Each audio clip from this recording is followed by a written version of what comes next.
کہ علامہ اقبال ملت اسلامیہ کی بھی احیاء کے علم بردار تھے اور اسلام کی نشست ثانیہ کے بھی علم بردار تھے. یہ دونوں چیزیں ان کے ہاں بیک وقت موجود ہیں. البتہ ایک بات نوٹ کر لیجئے، کوئی انسان بڑے سے بڑا مفکر ایسا نہیں ہوتا کہ ابتدا ہی سے اس کا فکر پختہ ہو. اسے منازل میں سے گزرنا ہوتا ہے. لَتَرْكَبُنَّ طَبَقًا عَنْ طَبَقٍ، درجہ بدرجہ آگے جانا ہوتا ہے. یہ معاملہ انبیاء کا ہے، رسولوں کا ہے، جن کو اول روز سے ہی اللہ تعالیٰ کے ساتھ جن کا رشتہ قائم ہوتا ہے وحی کا. لیکن غیر نبی کوئی بھی بڑے سے بڑا انسان. چنانچہ علامہ اقبال کی زندگی کے بھی 4 ادوار کا میں ذکر کرنا چاہتا ہوں. 1894-95 سے انہوں نے شعر کہنے شروع کیے یہیں شہر لاہور میں. اس سے لے کر 1905 تک یہ 10 سال لگ بھگ بنتے ہیں. وہ ایسے ہی ایک شاعر تھے جیسے بہت دوسرے شاعر ہوتے ہیں. بس یہ کہ اس میں فنی طور پر کچھ ان کا پڑھا بھاری ہوگا بعض اعتبارات سے، لیکن وہی عشق و محبت کی باتیں اور وہی ہجر اور وصال کے قصے اور وہی گل و بلبل کی داستانیں، کی گود میں بلی دیکھ کر، یہ اس قسم کے مضامین. اور اس کے ساتھ اس وقت وہ ایک انڈین نیشنلزم کے بھی علمبردار بن کے سامنے آئے. ایک نیا شوالہ اس دیش میں بسائیں، گویا کہ ہندوستان مسلمان، ہندو اور مسلمان مل کر کوئی ایک معبد تعبیر کرے. شاید یہ صدائے بازگشت تھی اکبر کے فلسفہ دین الہی کی، یا پھر اس کے بعد راجہ رام موہن رائے کا جو مجلس عزدی تھی، برہمو سماج. ایک نیا شوالہ اس دیش میں بسا. اور اس میں سے یہ بھی ہے ترانہ ہندی، سارے جہاں سے اچھا ہندوستاں ہمارا، ہم بلبلیں ہیں اس کی، وہ گلستاں ہمارا، وغیرہ وغیرہ. یہ 2 نکات میں نے آپ کے سامنے نوٹ کیے ہیں. یہ ہے 1905 تک کا. 1905 سے لے کر 1908 تک 3 برس علامہ اقبال نے یورپ میں گزارے ہیں، برطانیہ میں اور جرمنی میں. اس دور میں ان کے اندر ایک عظیم انقلاب برپا ہوا. وہ انقلاب کیا تھا؟ ایک انہی کا مصرع جو ہے بورو کر رہا ہوں: مسلمان کو مسلمان کر دیا طوفان مغرب نے. اقبال جب یورپ گیا تھا اتنا مسلمان نہیں تھا جتنا کہ وہاں جا کر مسلمان ہوا. یہ ایک بڑا نیچرل ریئیکشن ہوتا ہے اگر کسی شخص کی ابتدائی اور بنیادی تربیت کے اندر دین کا عنصر موجود ہو، جیسا کہ علامہ اقبال کے ہاں تھا. ان کی والدہ ایک بہت نیک سیرت مسلمان خاتون، ان کے والد ایک صوفی منش بزرگ، پھر ان کے استاد علامہ میر حسن. یہ ان کی شخصیت کے جو ابتدائی جو کردار سازی کا دور ہوتا ہے اس کے اندر اہم ترین جو ہے عوامل تھے. پھر جو کچھ ہوا، لاہور میں آئے، گورنمنٹ کالج میں رہے بھی کیا، یہاں پر رہے، وہ کچھ دور اور تھا. لیکن انگلستان جاتے تو معلوم ہوتا ہے کہ شعلہ بھڑک اٹھا. مسلمان کو مسلمان کر دیا طوفان مغرب نے. پھر وہاں کے فلسفے، فکر، نظریات، اس کا جو مطالعہ کیا تو اس میں خود اپنی کیفیت کو بیان کیا ہے کہ عذاب دانش حاضر سے باخبر ہوں میں کہ میں اس آگ میں ڈالا گیا ہوں مثل خلیل علیہ الصلوۃ والسلام. کہ جیسے حضرت ابراہیم کو نمرود کی آگ میں ڈال دیا گیا تھا، مجھے بھی اس آگ میں جھونک دیا گیا. یہ تو آگ ہے، یہاں یہ تو عذاب کا ہے، عذاب دانش افریقہ. لادینیت، الحاد، یہ ساری چیزیں جو ہے رگ و پے میں سرایت کیے ہوئے یہاں پر. لہذا عذاب دانش حاضر سے باخبر ہوں میں کہ میں اس آگ میں ڈالا گیا ہوں مثل خلیل.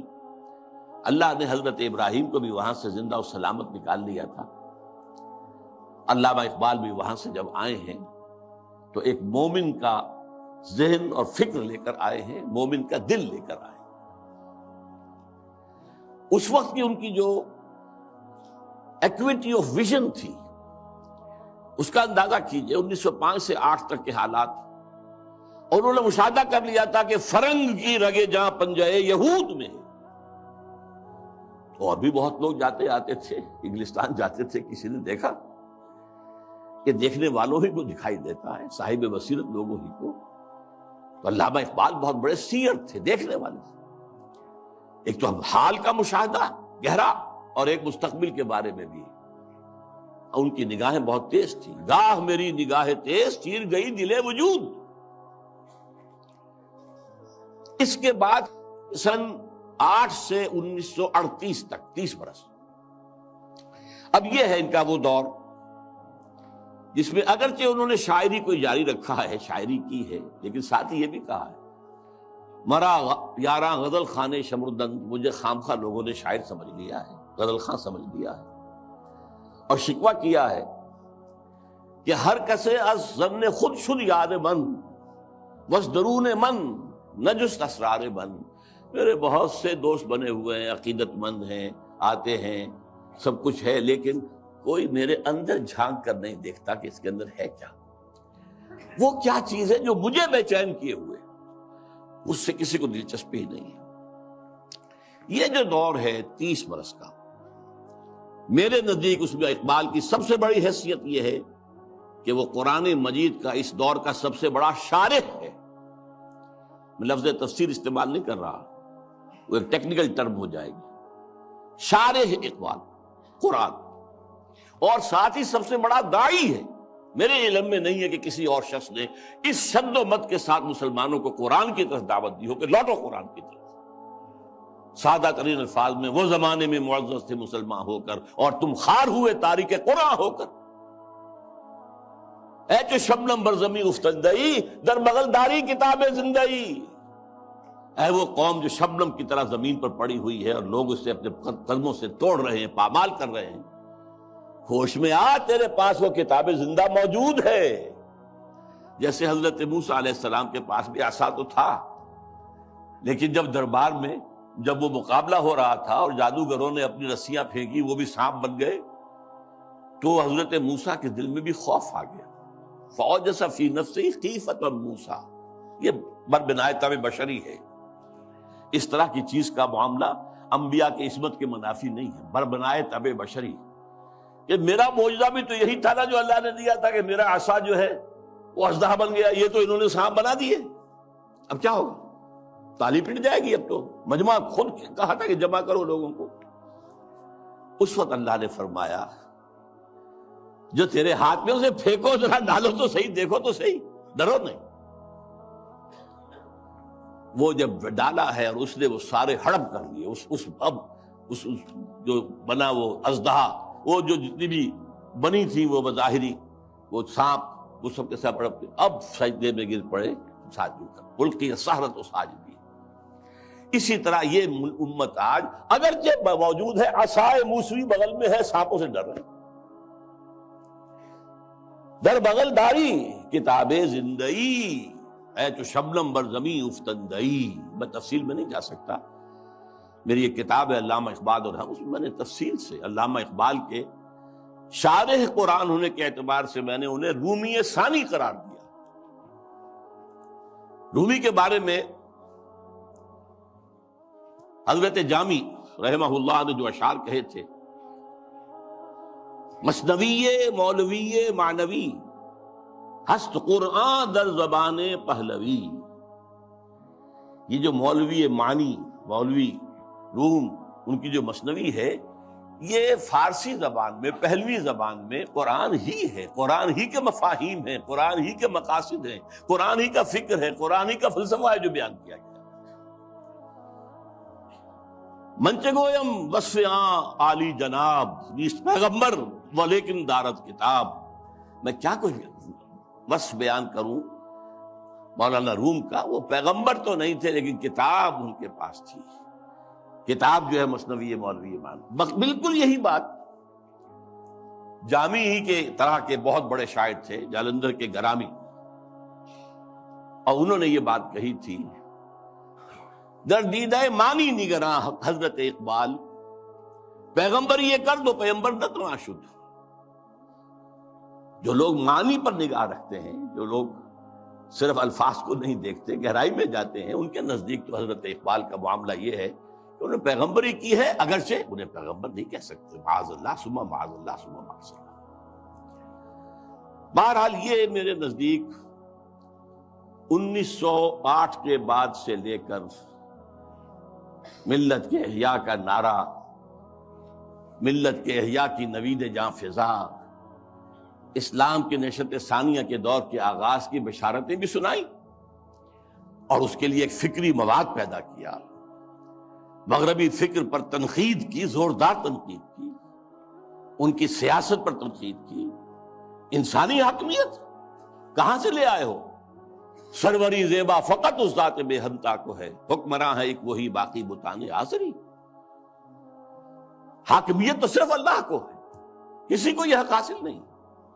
اللہ کی حاکمیت، انسانی حاکمیت چاہے فرد واحد کی ہو، فرعون ہو، نمرود ہو، تو جتنی بڑی نجاست کا ایک بہت بڑا، یوں سمجھئے کہ بہت بڑی گانٹھ جو ہے کسی کے سر پر رکھ دی گئی ہے، ٹنوں، وہ اگر ایک ایک ماشا کر کے سب میں بانٹ دی جائے گی تب بھی تو نجاست ہی رہے گی۔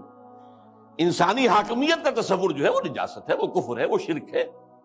توحید کیا ہے؟ اللہ کی حاکمیت۔ معیشت پر جو ان کا نظام ہے، جس طریقے سے انہوں نے مغربی معیشت کے تار و پود بکھیرے ہیں، جس طریقے سے کہ جو یہ بینکنگ سسٹم پر انہوں نے کہا ہے، ای ملوک ای فکر چالاک یہود، یہ بینک کیا ہیں؟ یہ یہودیوں کے دھوکہ دینے والی فکر کا نتیجہ ہے۔ نور حق السینہ آدم ربود، آدم کے دل سے، آدم کے سینے سے وہ نور حق جو ہے، وہ جو نفخت فیہ من روحی، وہ جو روحانی عنصر ہے انسان کا، جس کا محل قلب ہے، اس کو نکال باہر کیا۔ اور ذرا غور کیجئے، حیرت ہوتی ہے جذبات کی شدت۔ تا کہو بالا نہ گردہ دی نظام، دانش و تہذیب و دین سودائے خام۔ جب تک یہ بینکوں کا نظام تلپٹ نہیں کیا جاتا، جڑ سے اکھاڑ کر نہیں پھینکا جاتا، کہاں کی دانش، کہاں کی تہذیب اور کہاں کا دین؟ اندازہ کیجیے، عرض کیجیے جوہر اندیشہ کی گرمی کہاں، کچھ خیال آیا تھا، وحشت کا کہ صحرا جل اٹھا۔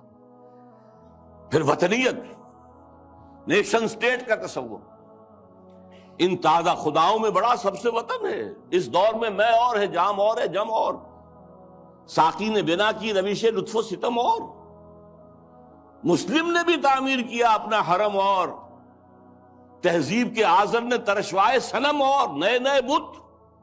ان تازہ خداؤں میں بڑا سب سے وطن ہے، جو پیرہن اس کا ہے وہ مذہب کا کفن ہے۔ نظارہ دیری نہ زمانے کو دکھا دے، اے مصطفی خاک میں اس بت کو ملا دے۔ اسلام تیرا دیس ہے، تو مصطفی ہے، بازو تیرا توحید کی قوت سے قوی ہے۔